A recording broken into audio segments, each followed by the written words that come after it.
स्वर्गदूत जिब्राइल ने मरियम से कहा, तुम एक बालक को जन्म दोगी। कैसे? मरियम ने पूछा। मेरा तो विवाह नहीं हुआ है। परमेश्वर का पवित्र आत्मा तुम पर आएगा, बालक परमेश्वर का पुत्र होगा। मरियम ने उस पर विश्वास किया। मरियम की मंगनी यूसुफ के साथ हुई थी, पर उसने उसकी कहानी पर विश्वास नहीं किया। इसलिए स्वर्गदूत उसके पास भी आया।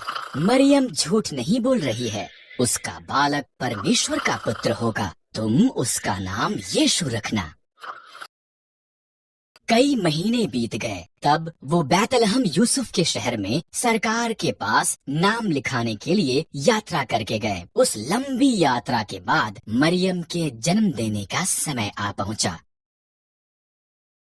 बैतलहम में सभी सराएं भरी हुई थीं।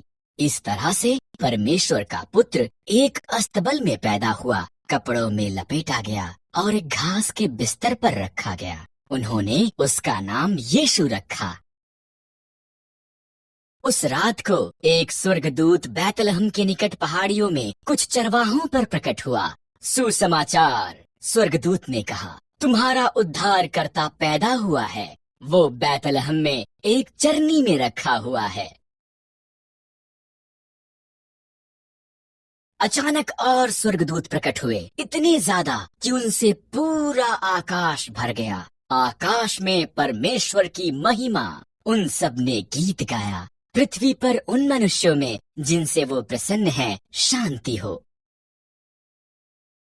जब स्वर्गदूत चले गए, चरवाहे जल्दी से बैतलहम के लिए निकले। उन्होंने बालक, उनके उद्धारकर्ता को एक घास के बिस्तर पर लेटा देखा। ये ऐसा ही था जैसा कि स्वर्गदूत ने उनसे कहा था। चरवाहों के यीशु को देखने के बाद वो शहर में से होकर गए। वो बहुत उत्साहित थे।